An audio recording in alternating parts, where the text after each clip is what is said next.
नमस्कार. तुमच्या आमच्या कुकिंग शोमध्ये मी तुम्हा सर्वांचे स्वागत करते. आज आपण अंड्यापासून तयार होणारा झटपट असा अंडा पुलाव याची रेसिपी पाहणार आहोत. तर चला मग रेसिपी बनवण्यास सुरुवात करूया.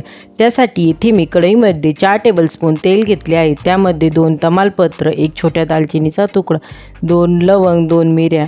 आता आपण त्यामध्ये 4 उभ्या चिरून घेतलेल्या मिरच्या टाकून घेऊ. 1 टीस्पून जिरे छान प्रकारे तडतडल्यानंतर त्यामध्ये आपण 1 वाटी उभा चिरून घेतलेला कांदा टाकून घेऊ. आता आपण हे सर्व चांगल्या प्रकारे मिक्स करून या कांद्याला छान प्रकारे गुलाबी रंग येईपर्यंत तळून घेणार आहोत. आपल्या कांद्याला आता छान प्रकारे गुलाबी रंग आला आहे. आता आपण यामध्ये 1 मीडियम साईजचा बारीक चिरून घेतलेला टोमॅटो टाकून घेऊ. टोमॅटो टाकून झाल्यानंतर यामध्ये आपण 1 टीस्पून आलं लसूणची पेस्ट टाकून घेणार आहोत. आता आपण हे सर्व छान प्रकारे मिक्स करून टोमॅटोला छान प्रकारे मऊसूद होईपर्यंत तळून घेणार आहोत.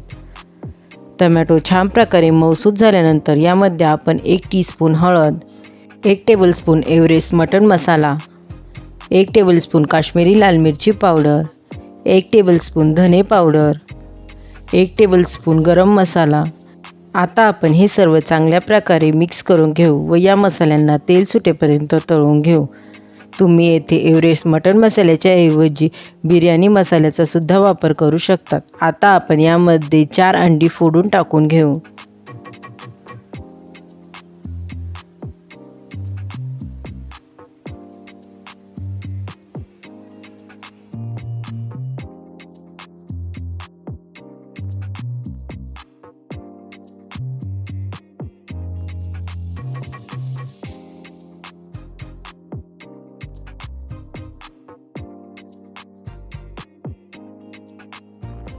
आता आपण हे सर्व चांगल्या प्रकारे मिक्स करून घेऊ.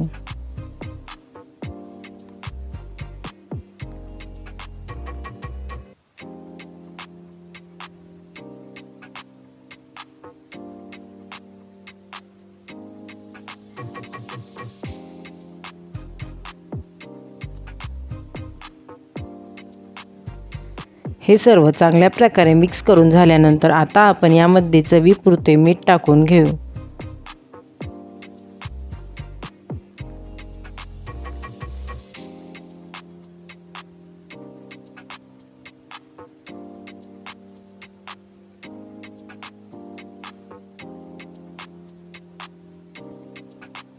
आता आपले हे सर्व चांगल्या प्रकारे मिक्स करून झाले आहे. आपण यामध्ये 1 वाटी शिजवून घेतलेला बासमती राईस टाकून घेणार आहोत. आता आपण हे सर्व चांगल्या प्रकारे मिक्स करून घेऊ.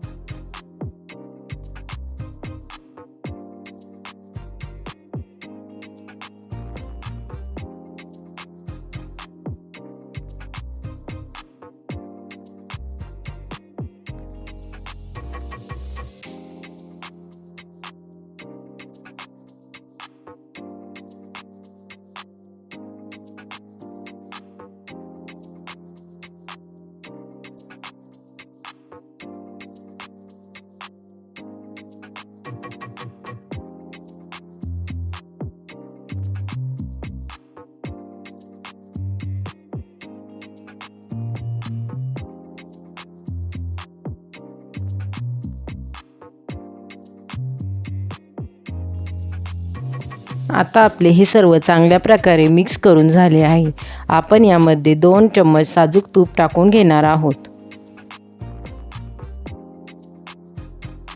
तूप टाकून झाल्यानंतर आता आपण या कढईवर झाकण ठेवून 5 मिनिटांसाठी हा राईस चांगल्या प्रकारे वाफवून घेणार आहोत. 5 मिनिटांनंतर आता आपण कढईवरचे झाकण काढून घेऊ व हे सर्व चांगल्या प्रकारे मिक्स करून घेऊ.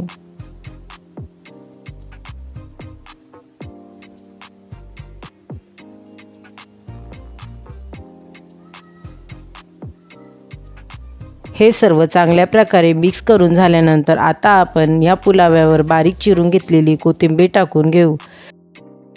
15 मिनिटांमध्ये तयार होणारा झटपट असा अंडा पुलावाची रेसिपी तुम्हाला कशी वाटली मला कमेंट करून नक्की सांग.